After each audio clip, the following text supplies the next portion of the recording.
안녕하세요, 김호준입니다. 박근혜 대통령은 어제 보수 인터넷 매체와 직무정지 이후 첫 인터뷰를 했습니다. 사실 인터뷰라고 부르기 민망합니다. 예를 들어 최 씨와 대통령이 사실상 경제적 공동체라고 하는데 예금 통장을 같이 사용하십니까? 라는 질문은 너무 유치합니다. 같은 통장만 사용 안 하면 경제 공동체가 아닌 게 되는 건가요? 동네 잡범도 공범끼리는 같은 통장 사용 안 합니다. 그리고 최순실이 여러 회사 만든지 몰랐냐는 질문에 대통령이 몰랐다고 하면 당연히 후속 질문을 해야죠. 그럼 플레이그라운드라는 회사는 생기자마자 어떻게 알았느냐? 누가 그런 회사가 있는지 알려줬느냐? 아무 실적 없는 그 회사를 왜 KT의 광고 대행사가 되도록 KT 회장에게 압박을 했느냐? 대통령이 직접 이권을 챙겨준 회사들은 왜 오로지 최순실 회사밖에 없느냐? 언론인이라면 최순실 회사를 모른다는 답변에 당연히 이렇게 물었어야 합니다. 이번 사건을 뒤에서 누군가 관리하는 것 아니냐? 혹시 배후로 지목되는 인물이 있느냐는 질문에 이르면 정말 웃기고 있다. 그런 생각이 듭니다. 증거를 인멸하고 말을 맞추고 위증을 지시하고 조직적 관리를 한 배우가 청와대 아닌가요? 이런 건 인터뷰라고 할 수가 없습니다. 박근혜 대통령이 정말 국민들이 궁금해하는 것들을 원 없이 풀어주고 싶은데 제대로 질문할 인터뷰어를 못 찾아서 그랬다. 그럼 저한테 연락을 주십시오. 제가 성심성의껏 인터뷰를 잘 해드리겠습니다. 김호준의 제안이었습니다.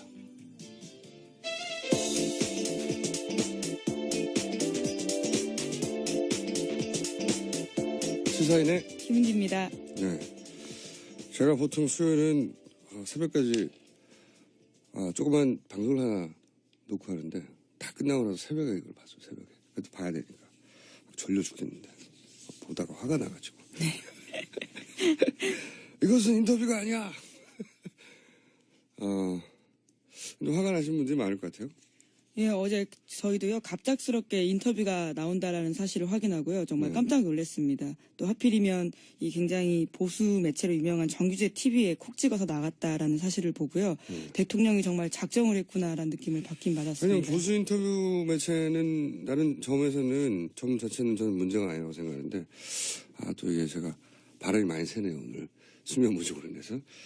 그게 문제가 아니라 질문을 이어서 해야 되죠. 네네. 네. 그게 상식적인 수준에서 납득할 수 없는 답변이 나오면 기자는 당연히 후속 질문을 해야 되거든요. 이어지는 질문이 없어요. 제가 가장 불만인 지점은 뭐냐면 당연히 인터뷰는 답변을 하면 쏙 마음에 드는 답변이 아닐 경우도 많단 말이죠. 네, 그렇죠. 후속 질문을 해야 되는데 후속 질문이 없어요. 후속 질문. 자, 그리고 특히 사실 이건 인터뷰가 아니라 박근혜 대통령 지지자들에게 3월 13일 이전에 판결을 날지 모르니까 거리로 나서 나를 지켜달라. 그러니까 본인 지지자만을 향한 지령문이죠. 그거는 혼자 그냥 읽으면 되는 겁니다. 근데 그 앞에 그 상대 역할을 해주는 사람이 언론인이라는 게 저는 말이 안 된다는 거죠. 그럼 박사모 회원을 혹은 회장님을 불러가지고 이렇게 주고받으면 저 이해하겠어요. 언론인의 틀을 쓰고 이게 인터뷰라는 형식으로 나오는 게 말이 안 되는 거죠. 더군다나 작은 신문도 아니에요. 네, 한국경제신문 주필입니다. 한국경제신문은 경제적으로 굉장히 큰 신문인데 왜 이런 역할을 해주냐는 거죠, 저는. 한국경제신문이 대기업 삼성, LG 이런 현대차 같은 곳에서 출자를 해서 만든 회사이긴 하거든요. 속칭 정경련 회사들. 예, 그래도 언론이잖아요. 네네. 그러면 기본 틀은 갖춰줘야 되는데 예를 들어서 정유라는 어른 쪽 보고 못 봤다 그러는데 김종 차관은 어젠가요? 그저께 법정에서 증언했잖아요. 예, 헌법재판소 나와서도 이야기했었습니다. 네, 정유라 같은 선수를 키워주라고 직접 이름까지 거론해서 공무원을 충격해봤다는 적도 있는데 어른 쪽 보고 못 봤다고. 심지어는 그 금메달인가요? 따고 나서 청와대 방문해서 선수단으로 같이 사진도 찍었어요. 예, 그렇습니다. 예. 사실관계도 다 어긋나고. 예. 그리고 이게 뭐 오래전부터 이 탄핵 사건을 기획한 거 아니냐. 탄핵이 벌어질 줄 누가 알았어요. 그렇죠. 정말 예. 세상에 아무도 몰랐는데 이건 지령문입니다. 인터뷰가 아니라. 예.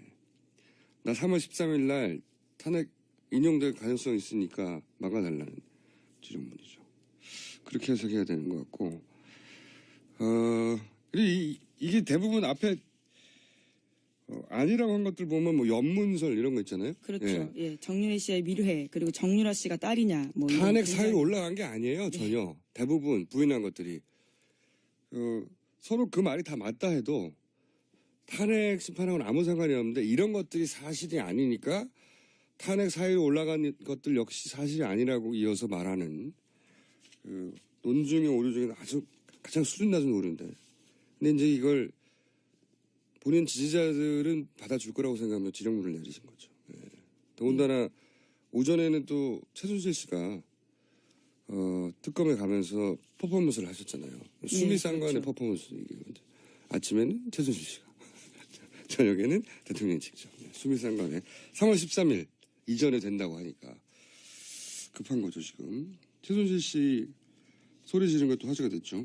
네, 여기는 더 이상 민주주의 특검이 아니다. 이렇게 소리를 질렀습니다. 뭐 심지어요.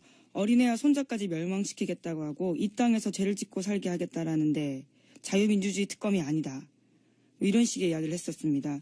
저희 취재진들도 굉장히 깜짝 놀랐었는데요. 지금까지 최순실 씨는 법정에 나오거나 할 때 항상 얼굴을 가리거나 취재진의 사진 찍는 모습을 굉장히 의식한 듯한 모습을 보였는데 어제는 굉장히 고개를 들고 소리를 고래고래 지르면서 작정한 듯이 이야기를 했었습니다. 작정했죠 당연히. 예. 네. 가장 많은 카메라가 올 테니까 카메라 앞에서 연기를 하신 거죠. 예. 퍼포먼스를 하신 건데 여기 대해서는 그 뭐랄까요 공식 논평을 특검 사무실에서 청소하시는 아주머니께서 하셨잖아요. 네. 공식 논평을 연명하네라고. 예, 뭐 심지어 세 차례나 말씀하셨다고 합니다. 장티부스죠. 예. 그렇죠. 장티부스 하네 이런 거죠. 그런 말씀을 하신 건데 그 80% 가까이는 어떤 여론조사에서도 탄핵이 돼야 된다고 하고 있는 게 이제 국민 여론인 만큼 일반 국민 여론의 눈높이에 딱 맞는 반응인 거죠. 예. 그리고 연령대도 아마 거의 비슷한 것 같더라고요. 예, 그래 보입니다. 네, 같은 세대의 같은 여성으로서 총사하면서 이제 보시기에 이 단어로 추격될 퍼포먼스다. 예. 조만간 이 아주머니를 저희가 인터뷰하도록 하겠습니다. 될지 모르겠는데 안 한다고 하실 수도 있는데 한번 잡아보려고 합니다. 자, 다음 뉴스는요. 네, 헌법. 참 한 가지 더. 예, 예. 네, 꼭 이거 짚고 예. 넘어가고 싶은데 듣다 보니까 계속 그 여성의 이슈다. 아, 예, 7시간도 여성이라서 그렇다. 여성 대통령이 아니면 그런 비하를 받을 이유가 없었다라는 7시간하고 이야기를 했죠. 여성하고 무슨 상관입니까 이게? 뜬금없는 이야기를 한 거죠. 그렇죠. 예. 근데 이제 어제 그 풍자와 네. 이게 뭐 젠더의 문제가 아무 상관없잖아요. 근데 그걸 갖다 붙이는 건데 특히 보수단체에서 보수단체라면 특히나 여성인권에 가장 둔감한 분들 아닙니까? 이분들이 갑자기 여성인권을 얘기하는 것도 웃기긴 한데 그래도 그쪽은 박근혜 대통령을 지켜야 된다고 하는 분명한 목적이 있지 않습니까? 그러니까 막 갖다 붙이는 거죠. 그 목적은 이해하겠는데 저는 그 일부 여성단체가 그 풍자를 여성 혐오라고 공격하는 그쪽의 주장에 동조하는 거는 대단히 이해하기 어렵습니다. 왜 이해하기 어렵냐면 그 여성단체는 여성이 남성에 비해서 정치 사회에서 약자다. 그럼 문제의식, 기본 문제의식 그거잖아요. 동의하고 저도.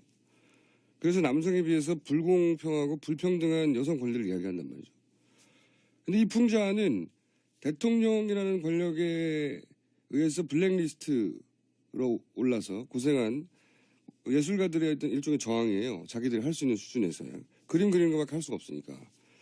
그러니까 이번에는 대통령이 권력이고 대통령에 비해서 상대적으로 불평등한 권력 관계에 있는 게 예술가예요. 약자가 예술가인 겁니다. 그러니까 똑같은 논리로 이번엔 여성단체는 예술가 편이 돼줘야 하는 거예요. 기본적으로 남성에 비해서 불평등하고 불공평한 문제 때문에 이 문제 제기를 해왔잖아요. 그러면 이번에는 대통령과 모사예술이라는 관계를 보면 이쪽이 약자이기 때문에 약자의 편에 감정이입하고 도와줘야 되는 것 같은데 정반대로 갑자기 보수단체에 굉장히 정치적이고 억지 주장에 동조하는 일부 여성단체가 저는 이해하기 어렵고 그걸 또 대통령이 적극적으로 활용하는 거죠. 다시 한번. 7시간에까지 갖다 붙이는 말도 안 되는 거라고 보는데 7시간을 하고 여성인권하고 무슨 상관이 있습니까? 이게. 어쨌든 여성인권에 대한 얘기도 굉장히 많이 있더라고요. 그 안에. 예. 타이밍이라고 보신 거죠. 예. 자, 말이 안 된다. 얘기하고 다음 뉴스가 뭡니까? 네, 헌법재판소가 그래서요, 이 재판관 7명이 최종 결론 내릴 만한 상황이 생기면 심각한 우려가 생기기 때문에 2월 말이나 3월 초 정도를 넘기지 않고 선고하겠다라는 입장을 밝힌 겁니다. 이건 사실은 뭐 초반부터 계속 나왔던 얘기죠. 예. 네. 한 분 더 관두면 사실은 그 7명 남는데 그 중에 한 분만 아프거나 그래도 심판을 진행할 수가 없거든요. 아예. 그분이 하다못해 감기라도 들거나, 그죠? 어디 무슨 교통사고로 나거나 못하는 거예요. 아예. 그런 상황은 이렇게 중요한 판결에서는 너무 위험한 상황이니까 최소한 본인이 있을 때쯤 제일 좋았겠지만 뭐 계속 지연하고 있으니까요. 적어도 저 하나 출근해서 8명인 상태에서는 판결을 내려달라. 굉장히 상식적인 주장인데 이제 얘기가 나오자마자 이런 퍼포먼스가 동시다발로 이루어지고 있는 거죠. 예. 어제 심지어 헌법재판소에서도요, 이중한 변호사, 이 대통령의 대리인 이중한 변호사가 이것이 굉장히 공정성을 의심할 수밖에 없는 중대한 결심을 할 상황이다. 뭐 이렇게까지 이야기를 했었습니다. 그렇죠. 저는 이제 이 연명한의 문구를 가지고 저희 시사 음유시인 있지 않습니까? 전소? 예. 네. 그분이 뭔가 하나 작품을 들고 나오지 않을까. 큰 소스가 나왔기 때문에 소리 지르는 것과 함께. 알겠습니다. 13일 이전에 정상적이라면 판결 날 확률이 대단히 높은데 어떻게든 막으려고 하겠죠, 지금. 대통령 변호인단들은 한 번에 사퇴할 수도 있다는 거 아니겠습니까? 예, 총사퇴를 할 가능성을 내비치고 있습니다. 그러면 또 시간이 대폭 지연이 되거든요. 그렇죠. 왜냐하면 여기는 변호사가 없으면 안 되는 그걸 뭐라고 그러죠? 강제 변호사 중인가? 예, 예. 헌재에서는 그런 법들을 하고 있습니다. 네, 반드시 변호인이 있어야 된다고 법으로 정하고 있고 만약에 이걸 계속 안 정하면 국선 변호사를 할 수도 있지만 그 직전에 또 아마도 자기들이 한다고 할 테고 그러면 서류 검토를 또 해야 된다고 시간을 달라고 하거든요. 통상. 서류 수만 페이지예요. 언제 봅니까 이거. 그렇게 못해도 2주 3주를 또 미루겠다는 거고 설 연휴 끝나고 나서 2주 3주 가면은 이제 1, 2주밖에 안 남는 거예요. 2월 달은. 그럼 특검은 끝나는 겁니다. 그래서 제가 특검 절반밖에 안 지나는 시점이지만 어제 그저께부터 이러한 기획들이 있는 것 같으니 특검을 연장해야 한다. 계속 주장하고 있는 거고요. 자, 다음 뉴스는요? 예, 청와대 측이 박 대통령의 국회 시정연설에 한국자유총연맹 회원들을 박수부대로 동원한 사실이 드러났다라는 뉴시스 보도입니다. 허현준 행정관과 자유총연맹 전 고위 관계자가 주고받은 문자 메시지를 통해서 확인했다라는 건데요. 2015년 10월에 박 대통령이 시정연설을 하기로 와 있었는데 이에 대해서 사람들을 동원해달라면서 인적사항을 서로 주고받았다라는 겁니다.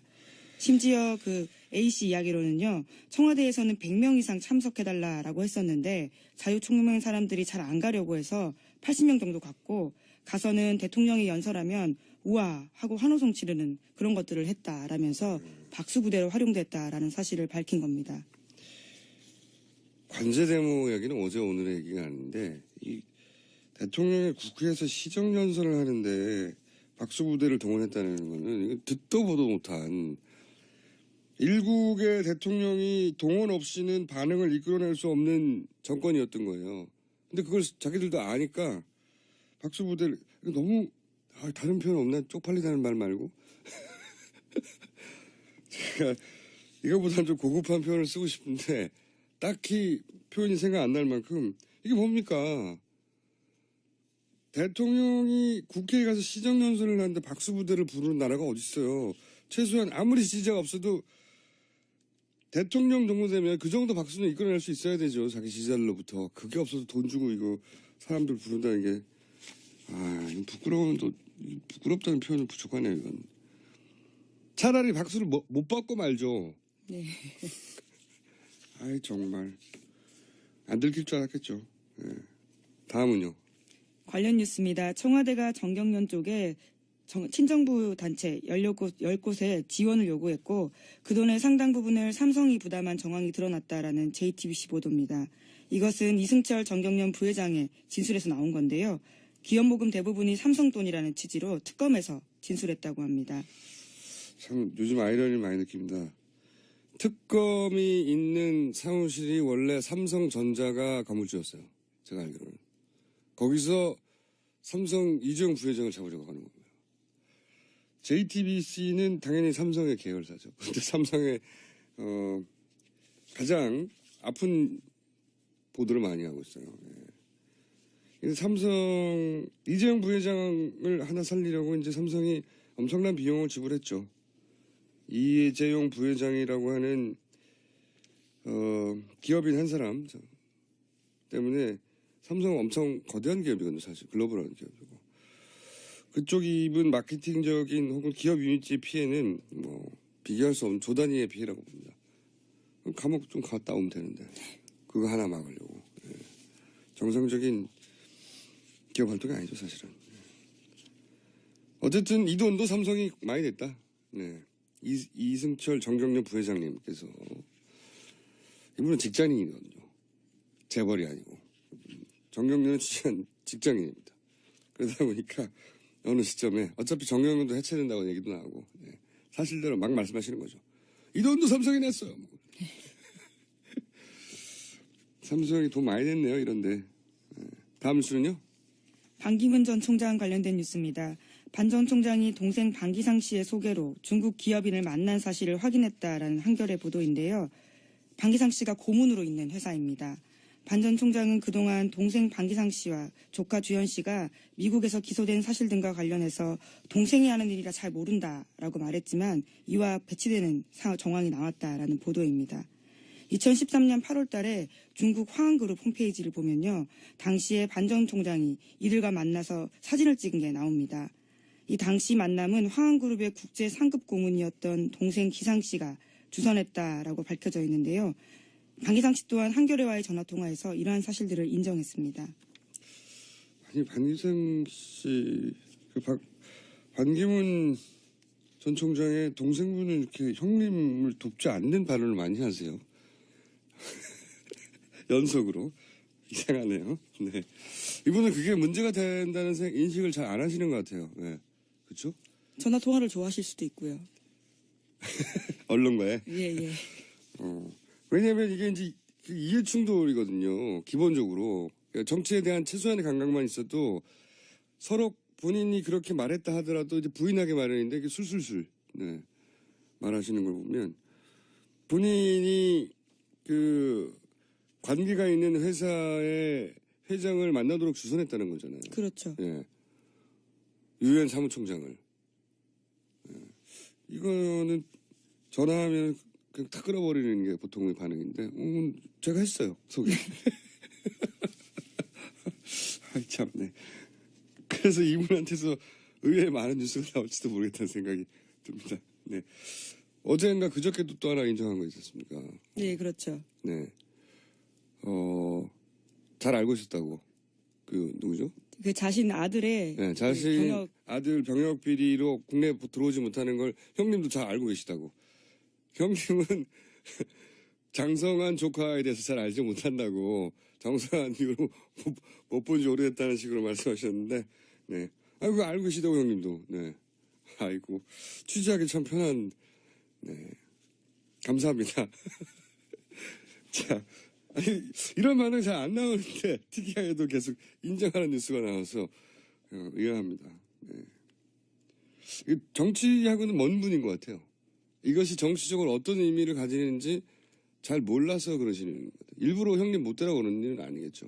예, 아마 본인은 해명을 하시고 싶었던 상황일 것 같은데요. 네. 짐작을 해보자면요. 이제 그건 맞지만 그런 게 아니다라는 취지의 이야기를 하실 텐데, 언론 입장에서는 그게 맞다. 그렇죠. 소개한 건 맞지만 예, 다른 예. 뜻이 아니라. 예, 예. 근데 소개한 건 맞지만이라는 걸 인정하는 순간 사실은 그 소개한 게 맞냐는 거 질문하려는 거군요. 그렇죠. 예, 딱 그걸 묻고 싶은데 그거부터 말씀하시는 그리고 해명하면 될 거라고 생각하는 이게 본인의 발언이 정치적으로 어떤 의미가 있는지 왜 이런 질문을 하는지를 잘 모르시는 거죠. 네. 형님이 말려야 될 것 같아요. 동생을 전화 받지 말라고 기자들한테.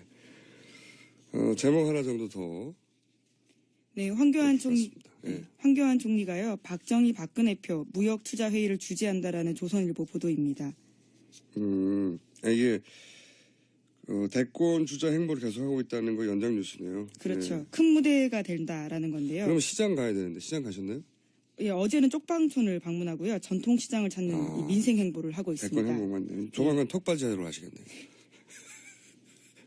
또 요새 군을 자주 찾고 계십니다. 예, 본인이 군을 안 갔다 와가지고 그게 약점이니까 자꾸 이제 대권 행보가 맞고 저는 개인적으로 사실 이 설 직전 요즘도 설 민심이라는 게 따로 존재하는지 모르겠어요. 왜냐면 과거하고는 다르게 요즘은 카톡도 하고 끊임없이 의견 교류를 가족 간에도 하기 때문에 못 보더라도 설 이전까지는 적어도 6개월, 1년 동안 제대로 못 보다가 그때 만나서 서로 의견을 확인하는 그런 시절이 아니잖아요. 그렇죠. 그래서 설 민심이라는 게 전 따로 있다고 이제는 생각하지는 않아요. 않긴 한데 그렇다 하더라도 이제 사실 설 연휴 직전에 대통령 또 그래서 나온 거고요. 설 연휴에 그런 토크를 가족 토크를 할 때 밥상에 올라가라고. 근데 어쨌든 이 설 연휴를 전후해서 반기문 전 총장의 뭐랄까요 그 실망한 보수 지지층이 갈 곳을 찾다가 황교안 총리한테 표가 조금 더 갈 공산이 저는 크다고 봅니다. 예, 그러면 황교안 전 총리가 저는 이대로만 잘 이렇게 대권 행보를 하시면 3위권까지 가능하다. 개인적으로는 이재명 시장과의 자리 바꿈까지도 가능하지 않겠다. 왜냐하면 그건 황교안 총리 개인의 훌륭함하고 문재인 대표의 개인적인 hul륭함하고는 무관하게 그분을 싫어하든 좋아하든 정권 교체를 해야 한다는 사람이 현재 1위가 누구냐를 보고 표심이 몰려가는 현상이 최근에 보이잖아요. 그건 개인적인 훌륭함과 무관한 거거든요. 마찬가지로 프레임의 힘인 거죠. 구도의 힘. 그 구도 안에서 지지율이 올라가는 건데 황교안 전 총리도 보수도 마음을 준 후보가 필요하잖아요. 황교안 총리. 예. 예. 죄송합니다. 대행. 예. 제가 뭐라고 그랬습니까? 전 총리라고 하셨습니다. 벌써 이게 벌써 후보로 만드시는. 후보의 느낌이 강했어. 예. 이분의 지지율이 여하간 반기문 전 총리가 빠질 지지율을 받아올 1번 타자가 이분이죠. 그래서 이분이 뭘 어떻게 잘해서라기보다는 받아올 구도에 있다. 그러면 어쨌든 보수 지지층도 마음을 줄 후보가 있어야 되는데 이분이 눈에 띄니까 이분한테 가서 3위 정도까지도 갈 수 있다.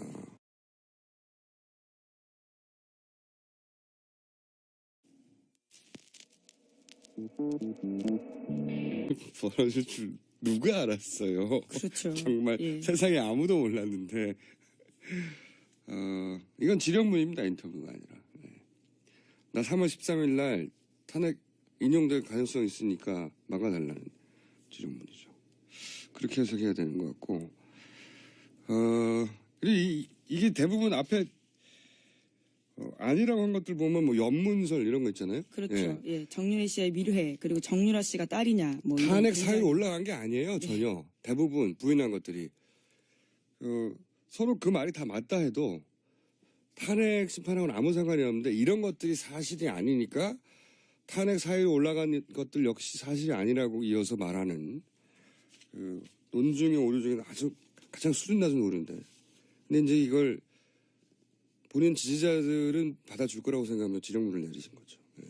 더군다나 오전에는 또 최순실 씨가 특검에 가면서 퍼포먼스를 하셨잖아요. 수미 쌍관의 그렇죠. 퍼포먼스 이게 아침에는 최순실 씨가 저녁에는 대통령이 직접. 수미상관에 3월 13일 이전에 된다고 하니까 급한 거죠 지금. 최순실 씨 소리 지른 것도 화제가 됐죠. 네, 여기는 더 이상 민주주의 특검이 아니다. 이렇게 소리를 질렀습니다. 뭐 심지어요. 어린애와 손자까지 멸망시키겠다고 하고 이 땅에서 죄를 짓고 살게 하겠다라는데 자유민주주의 특검이 아니다. 뭐 이런 식의 이야기를 했었습니다.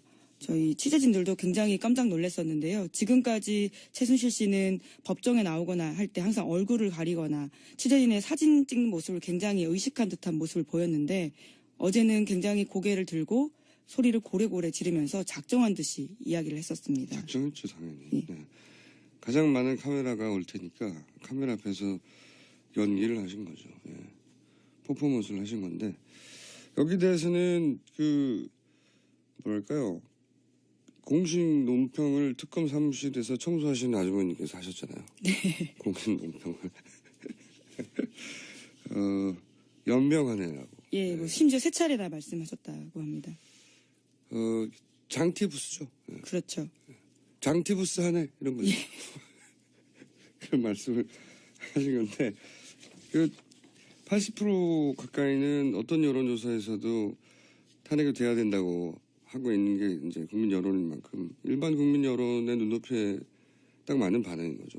예. 그리고 연령대도 아마 거의 비슷한 것 같더라고요. 예, 그래 보입니다. 네, 같은 세대의 같은 여성으로서 총사하면서 이제 보시기에 이 단어로 추격될 퍼포먼스다. 예. 조만간 이 아주머니를 저희가 인터뷰하도록 하겠습니다. 될지 모르겠는데 안 한다고 하실 수도 있는데 한번 잡아보려고 합니다. 자, 다음 뉴스는요. 네, 헌법 참 한 가지 더. 예. 네, 꼭 이거 짚고 예. 넘어가고 싶은데 듣다 보니까 계속 그 여성의 이슈다. 뭐 예. 7시간도 여성이라서 그렇다. 여성 대통령이 아니면 그런 비하를 받을 이유가 없었다라는 7시간하고 이야기였죠. 여성하고 무슨 상관입니까 이게? 뜬금없는 이야기를 한 거죠. 그렇죠. 예. 근데 이제 박근혜 대통령 지지자들에게 3월 13일 이전에 판결을 날지 모르니까 거리로 나서 나를 지켜달라. 그러니까 본인 지지자만을 향한 지령문이죠. 그거는 혼자 그냥 읽으면 되는 겁니다. 근데 그 앞에 그 상대 역할을 해주는 사람이 언론인이라는 게 저는 말이 안 된다는 거죠.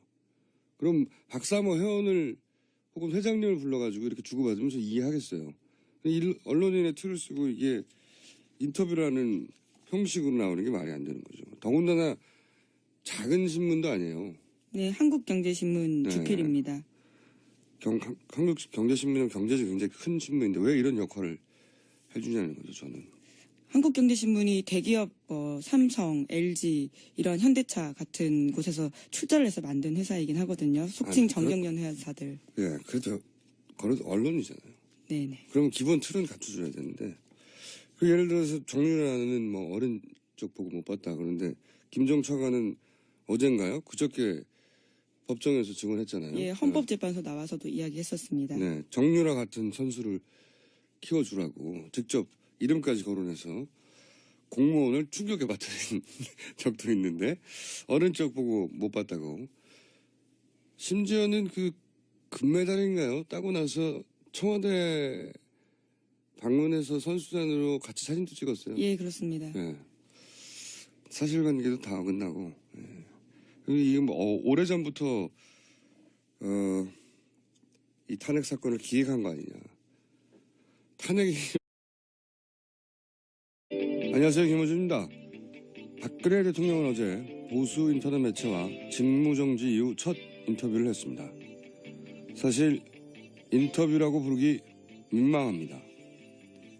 예를 들어 최 씨와 대통령이 사실상 경제적 공동체라고 하는데 예금 통장을 같이 사용하십니까? 라는 질문은 너무 유치합니다. 같은 통장만 사용 안 하면 경제 공동체가 아닌 게 되는 건가요? 동네 잡범도 공범끼리는 같은 통장 사용 안 합니다. 그리고 최순실이 여러 회사 만든지 몰랐냐는 질문에 대통령이 몰랐다고 하면 당연히 후속 질문을 해야죠. 그럼 플레이그라운드라는 회사는 생기자마자 어떻게 알았느냐? 누가 그런 회사가 있는지 알려줬느냐? 아무 실적 없는 그 회사를 왜 KT의 광고 대행사가 되도록 KT 회장에게 압박을 했느냐? 대통령이 직접 이권을 챙겨준 회사들은 왜 오로지 최순실 회사밖에 없느냐? 언론인이라면 최순실 회사를 모른다는 답변에 당연히 이렇게 물었어야 합니다. 이번 사건을 뒤에서 누군가 관리하는 것 아니냐? 혹시 배후로 지목되는 인물이 있느냐는 질문에 이르면 정말 웃기고 있다. 그런 생각이 듭니다. 증거를 인멸하고 말을 맞추고 위증을 지시하고 조직적 관리를 한 배우가 청와대 아닌가요? 이런 건 인터뷰라고 할 수가 없습니다. 박근혜 대통령이 정말 국민들이 궁금해하는 것들을 원없이 풀어주고 싶은데 제대로 질문할 인터뷰어를 못 찾아서 그랬다. 그럼 저한테 연락을 주십시오. 제가 성심성의껏 인터뷰를 잘 해드리겠습니다. 김어준의 제안이었습니다.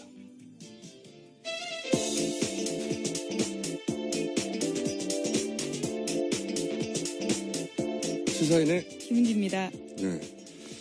제가 보통 수요일은 새벽까지 조그만 방송을 하나 놓고 하는데 다 끝나고 나서 새벽에 이걸 봤어요. 새벽에. 그래도 봐야 되니까. 졸려 죽겠는데. 보다가 화가 나가지고. 네. 이것은 인터뷰가 아니야. 근데 화가 나신 분들이 많을 것 같아요.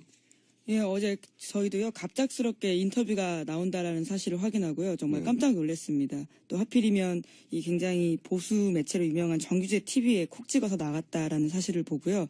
대통령이 정말 작정을 했구나라는 느낌을 받긴 받았습니다. 왜냐면 보수 인터뷰 매체는 다른 점에서는 점 자체는 저는 문제가 아니라고 생각하는데 또 이게 제가 발음이 많이 새네요. 오늘 수면 부족으로 인해서. 그게 문제가 아니라 질문을 이어서 해야 되죠. 네네. 네. 그게 상식적인 수준에서 납득할 수 없는 답변이 나오면 기자는 당연히 후속 질문을 해야 되거든요. 이어지는 질문이 없어요.